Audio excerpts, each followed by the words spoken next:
Muito bem, hoje é o programa Vejam Só, recebe dois pesos pesados aqui, o pastor Elias Soares Moraes, da Igreja Assembleia de Deus do Ministério Ipiranga, e o pastor Leandro Quadros, da Igreja Adventista do Sétimo Dia. E o nosso querido Zeca, o teólogo de plantão, foi a Crentolândia fazer perguntas a respeito do tema de hoje. Vamos ver o que ele ouviu. Na sua opinião, você acha que Moisés, ele morreu e continua morto, ou ele ressuscitou, como alguns defendem? A Bíblia vai dizer lá no livro de Deuteronômio, capítulo 34, quando ele subiu o monte que Deus mandou ele olhar a terra prometida, ele olhou e morreu. Aí a gente vai ver que no capítulo 17 do livro de Mateus, quando fala da transfiguração de Jesus, a Bíblia vai dizer que quando Pedro olha para Jesus, ele vê quem? Vê Elias e Moisés. Vamos deixar Elias do lado, vê Moisés. Mas eu acho que ele morreu e no arrebatamento final, nós sabemos. Sabe por quê? Porque se Moisés, se Deus deixasse que achasse os ossos de Moisés, até hoje o povo de Israel ia idolatrar ele de uma forma que ninguém ia entender. Então, Jesus sumiu, não foi o homem, foi Deus que fez sumir os ossos dele. Amém? Se a Bíblia assim diz, eu acredito. Eu creio na interpretação da Bíblia, não no sentido literal, mas de todas as formas foi inspirado por Deus, né? Foi inspirado, eu acredito sim. Boa pergunta. Não, essa daí eu não sei te responder. Eu só sei te falar que eu já ouvi muitas pregações falando sobre que ele até ressurgiu, o próprio Cristo apresentou, enfim. Biblicamente falando, com base ali, eu não sei te falar, mas eu creio, eu acredito que ele ressurgiu sim, entendeu? Não como Cristo para nos salvar, mas eu acredito sim. Como eu já li sobre escatologia, eu vejo que Moisés e Elias, eles desceram no Monte da Transfiguração, quando Jesus estava suando, estava se preparando para morrer, né? E seria a lei e a graça. E Moisés seria a parte da lei e a parte da graça que conversou com Jesus naquela época, né? Eles estavam lá. Mas eu acredito que todos estão nos seios de Abraão e que vai ressuscitar com os mortos primeiro, e depois nós seremos um corpo transformados para estar na glória com Cristo quando ele voltar. Eu gosto desse quadro, o Povo Fala, porque ele apresenta um painel tanto dos pontos fortes quanto dos pontos fracos do nosso ensino, né? Então serve de bom mapeamento para a gente saber onde precisa reforçar, onde não precisa, né? Agora, crente tem uma capacidade para enrolar que eu vou contar, né? Vou te dizer, viu? No dia do por isso que o juízo final só vai ser na eternidade, porque se Deus der a palavra a gente enrola muito. Pastor Leandro Quadros, como é que o senhor se posiciona diante de tudo que o senhor ouviu no bloco anterior? Primeiro, lógico, muito respeito ao pastor Elias, eu não usei do argumento indutório e tudo mais, porque eu creio em Romanos 12, 1 e 2, o nosso culto tem que ser racional, né? Então, o texto pode não dizer claramente uma coisa, mas se o texto nos induz, como diz o ditado, para um bom entendedor, meia palavra basta. Então, não é possível crer que Jesus conversou com Elias real e Moisés já não era tão real assim, né? E outra questão não é usar o argumento da autoridade, mas mostrar que tem outros pensadores não adventistas que pensam assim também. E se o telespectador concordar ou não, é livre para isso. Agora, uma questão do corpo de Moisés, eu queria ler também uma declaração aqui da Bíblia de Estudo Scofield, porque não é só adventista que crê que o corpo dele foi glorificado, tá? Então esta Bíblia diz assim, a cena da transfiguração contém, em menor proporção, todos os elementos do futuro reino em sua manifestação.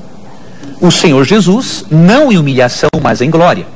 Moisés, glorificado, representante dos redimidos que passaram por meio da morte.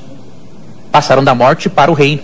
Elias, glorificado, representando os redimidos que entraram no reino a serem arrebatados. Curioso, é a mesma opinião de Ellen White.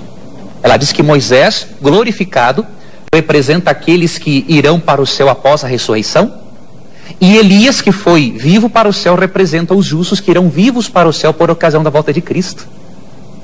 E uma outra citação que eu queria deixar, para o pastor Elias e o reverendo, Jameson, Faust e Brown, eles são imortalistas, mas eles também admitem que era o corpo literal de Moisés lá na transfiguração. Eu queria ler essa citação, tá?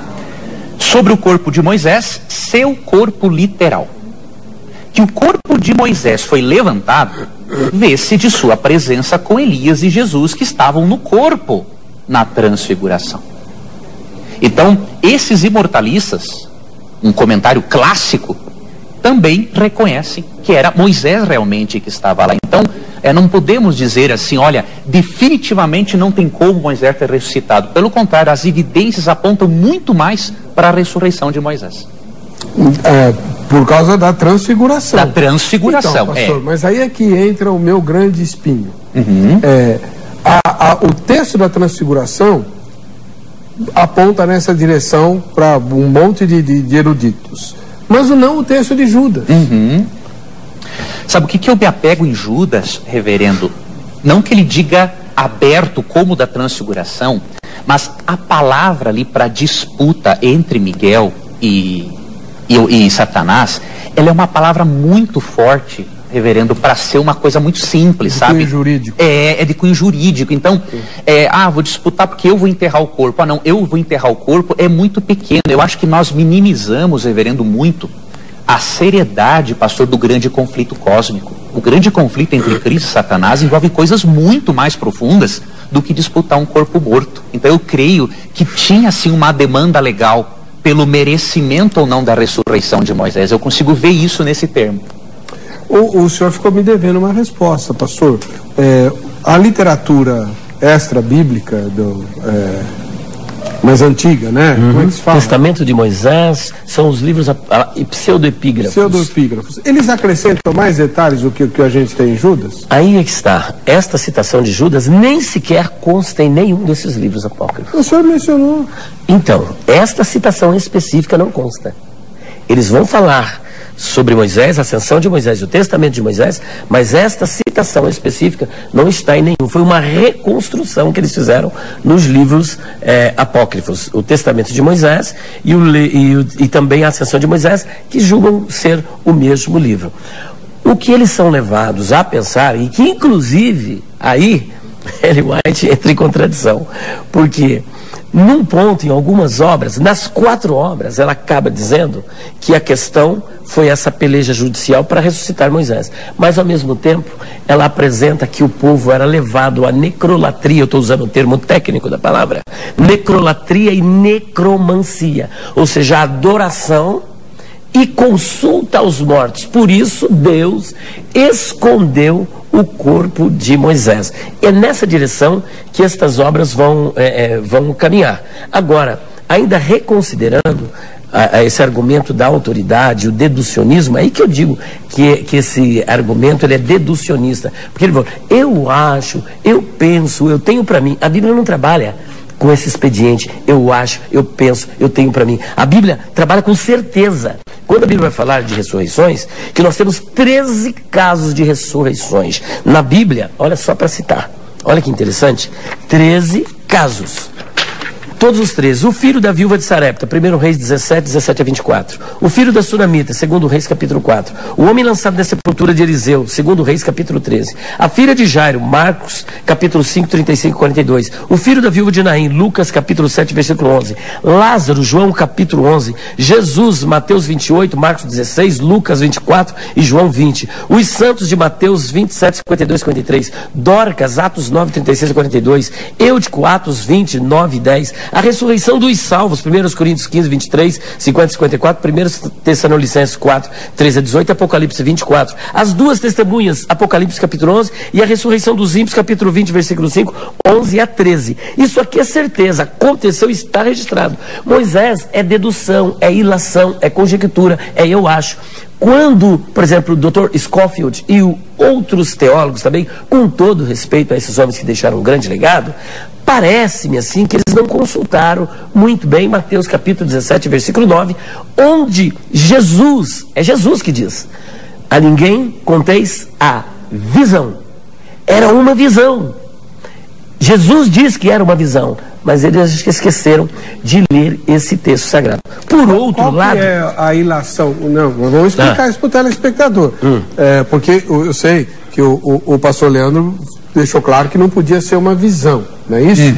Qual a vantagem de ser uma visão para essa linha de argumento?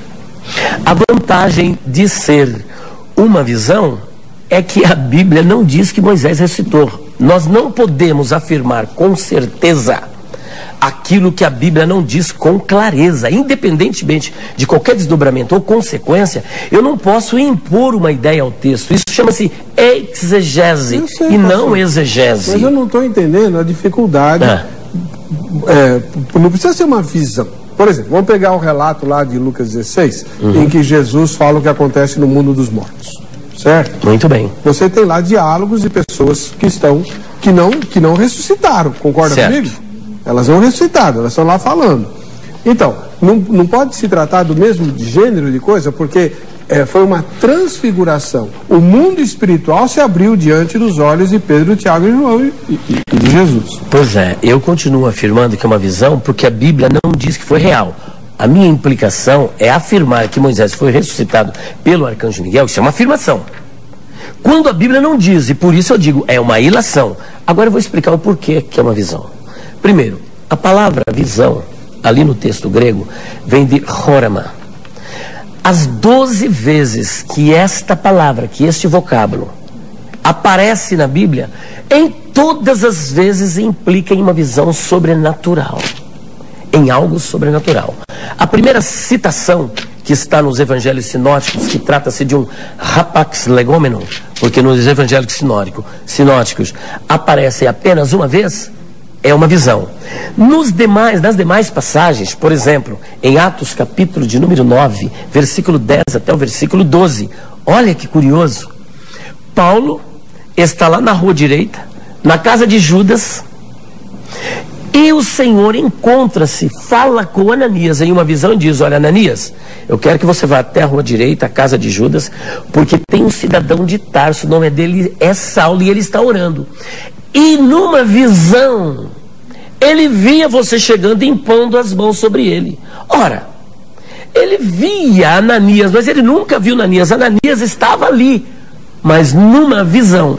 Outra passagem bem interessante, Atos capítulo 16, versículo de número 9. Antes desta passagem bíblica, o apóstolo Paulo queria, por sua própria conta, ir para Ásia pregar o evangelho. O Espírito de Cristo o impediu. Depois ele queria ir para Bitínia, mas também foi impedido.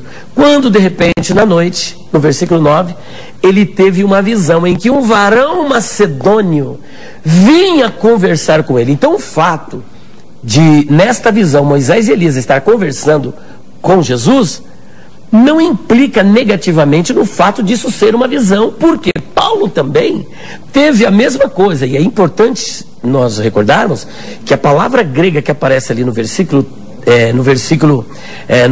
de número 3 é hofte, o verbo.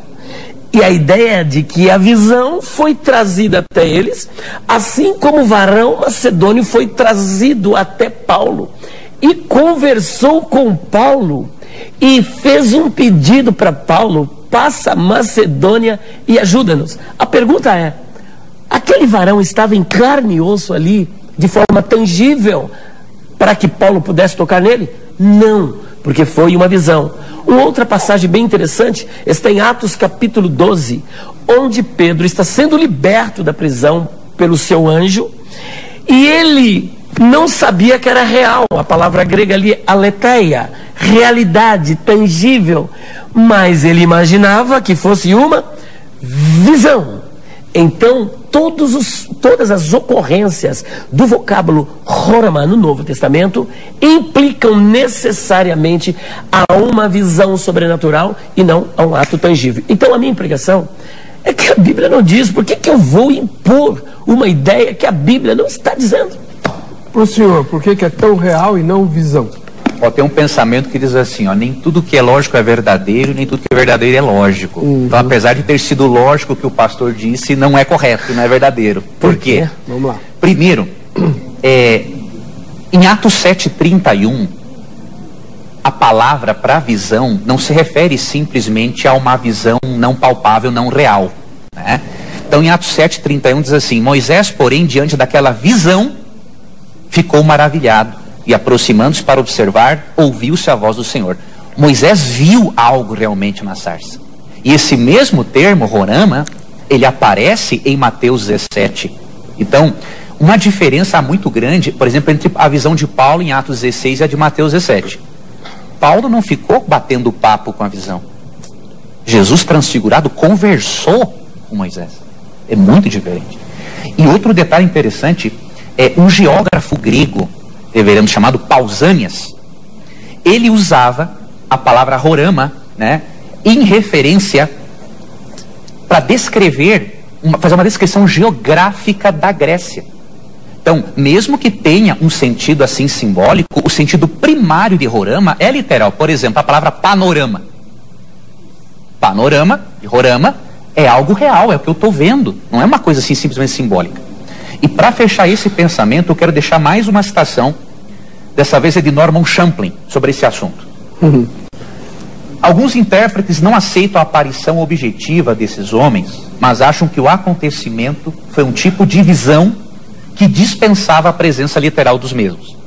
Mas a maior parte dos intérpretes compreende corretamente que eles realmente apareceram. E não há razão alguma para que se negue a possibilidade de tal aparição. A palavra visão, como visto anteriormente, não equivale à fantasia e não implica em que tal acontecimento não tenha incluído a presença autêntica de Moisés e Elias. Nesse acontecimento, Jesus não dependeu de qualquer documento escrito como o Velho Testamento, mas do próprio testemunho pessoal de Moisés. E o Dr. Tasker, que é da área também de Novo Testamento, olha que interessante, comentando Mateus 17:19 com o termo Horama, ele sugere o seguinte: a tradução "a visão", Tororama, não é muito feliz, pois pode dar a impressão de que a experiência da transfiguração foi de natureza de um sonho. O que vistes é melhor. Então, tem eruditos que concordam com o que o pastor Elias disse, mas como disse Champlin e até mesmo Tasker, a grande maioria crê que foi realmente Moisés que apareceu ali, pelo termo Tororama, que não significa só uma visão simbólica. Então, agora, pastor, uma explicação para o telespectador, né, que não acompanha de muito perto as diferenças entre os que creem na imortalidade da alma e os que não creem. A grande dificuldade para quem não crê na imortalidade da alma é que se Moisés morreu e não ressuscitou, ele não tinha como aparecer para Jesus. Para os imortalistas, e aí que eu não sei porque que o senhor não concorda comigo, né? Para os imortalistas, o espírito de Moisés é que estava falando lá, ele não precisava de um corpo, né? A ideia de que você precisa de um corpo de carne e osso para falar, né, não é uma ideia bíblica, é uma ideia grega, né? A alma lá do mundo das ideias, é uma ideia grega. A ideia bíblica é que o espírito fala, né? Tanto é que acho que foi o apóstolo Paulo que falou que ele se manifesta por gemidos inexprimíveis, não é isso? Intercede por gemidos inexprimíveis, Romanos capítulo 8, versículo 26, então, 27. Então, eu tenho uma observação a falar acerca disso que ele disse. Primeiro, continua o argumento à autoridade. Infelizmente, apesar de Champlin ser um bom comentarista, mas nós sabemos que ele tem um pé dentro do espiritismo, do esoterismo. E, aurir desta obra argumentos para fundamentar, perdoe-me, uma ilação e impor ao texto para dizer que é uma verdade, como a verdade, é uma outra autoridade que tem outros dicionaristas bem melhores que eles. Agora, o que eu quero apelar para o que a Bíblia diz: a lei é o mandamento. Se não falarem segundo esta palavra, jamais verão a alva. O meu argumento é bíblico. E eu quero, em primeiro lugar, trabalhar a questão de Atos capítulo 7, versículo 30 e versículo de número 31 e mostrar que ali não tem nada a ver com esse argumento apresentado pelo professor. Bom, em primeiro lugar, o que está acontecendo ali em Atos capítulo 30, versículo 31? Aparece a palavra Horama? Aparece. É uma visão? É uma visão. Mas o que aconteceu com Moisés foi real? Foi real. Então, Como é que vamos explicar isso? Acontece que existe um fenômeno existe um recurso linguístico chamado visão fenomenológica, que parte da perspectiva do observador e não da realidade. Por exemplo, em Atos capítulo 12, nós temos um caso clássico de fenomenologia. A palavra aparece aletheia. Ora, Pedro não sabia que era aletheia, real que estava vendo, mas pensava que fosse uma horama. Por que que o autor colocou horama ali em Atos 12? Porque ele parte da perspectiva do observador e não da realidade. Então, o que o observador estava percebendo era horama, uma visão sobrenatural, porque ele jamais imaginava, porque ele estava cercado de 4 quaternos de soldados, ainda algemado, e havia várias portas de ferro. Como é que eu estou saindo? Não, isso não pode ser real. Então, na mente dele era horama, e por esta causa, Lucas, que é um erudito, grego koiné de Lucas é o grego mais acurado, mais polido, e o grego tem essa riqueza, ele coloca a palavra dentro da sua real situação. Agora no caso de Moisés, quando Moisés olha, ele fala, eu me virarei para lá e verei esta grande visão, porque a sarça está ardendo, mas não se consome. Como é que pode isso? Na cabeça dele, ele estava tendo uma visão. O autor Lucas, percebendo essa visão fenomenológica, quando ele trabalha em Atos capítulo 3, versículo 30 e 31, ele vai usar justamente a mesma palavra que ele usa com Pedro em capítulo 12. Portanto, trata-se de visão fenomenológica. Ninguém desmente a realidade. Porém, o que ele está descrevendo é o que o autor estava pensando. É como, por exemplo, Josué orou e o sol parou. Mas o senhor sabe que não é o sol que para, não é isso? Pastor, então, eu preciso terminar? Atalhar o programa, mas eu quero dar... O senhor queria fazer uma última observação, por favor. Pastor. Isso, reverendo, antes, eu sinceramente respeito a opinião do pastor, mas não crio nada de visão fenomenológica, porque mesmo que a realidade de Horama possa ser uma realidade da mente do cara, isso não significa que algo não está acontecendo para ele. Mas eu não neguei isso, está acontecendo. O significado de Horama primário é algo real. Não teria uma lógica Jesus conversar numa visão simbólica. Paulo, ele não está em Atos 16 falando com a visão realmente. Era uma visão como o pastor escreveu. Agora, Jesus se transfigura, ele conversa. Não podemos imaginar Cristo conversando com uma coisa irreal. Tinha que ser Moisés ali. E sobre a questão do Espírito que o reverendo falou, isso é uma coisa interessante, né? Nós cremos, reverendo, exatamente por sermos mortalistas, nós temos a opinião parecida, não é quase a mesma, de Oscar Cullmann, por exemplo. Oscar Cullmann falou algo muito interessante, assim, que para a Bíblia, o corpo não é a prisão da alma. Ele é o templo do Espírito Santo, de acordo com 1 Coríntios 6,19. E ele explica assim também, reverendo, como 1 Coríntios 15, se na ressurreição e a glorificação do corpo, nós não conseguimos ver salvação fora do corpo. Então nós não conseguimos também ver que seja um espírito de Moisés lá, mas tem que ser o próprio Moisés. Pelo fato de a antropologia bíblica apresentar a salvação do corpo. Uma outra diferença que eu noto, vocês não são apenas mortalistas, mas vocês creem numa espécie de unicismo do ser humano, né? Uhum. É impossível... Visão holista. Visão holista. Uhum. Holista. Não tem como separar alma, espírito. Então, morreu tudo, reviveu tudo. Tudo, exatamente. Perfeito. Agora, o grande problema de Oscar Cullmann é que ele não é bem entendido pela maioria das pessoas que leem as suas obras. Acabou o tempo, pastor. Porque ele está combatendo a imortalidade do ponto de vista da perspectiva platônica que concebia uma alma incriada. E não é isso que o cristianismo ortodoxo crê. Tá bom. Agora, se você ficar com dúvida, você escreve lá para o pastor Elias Soares, vai lá na loja dele, caça um belo desconto, né, porque a loja é boa, é muito boa. E a orientação que o pastor dá, o senhor não cobra não, né? E agora tem a Abigail, está seguindo na mesma trilha. Amém. Glória a Deus.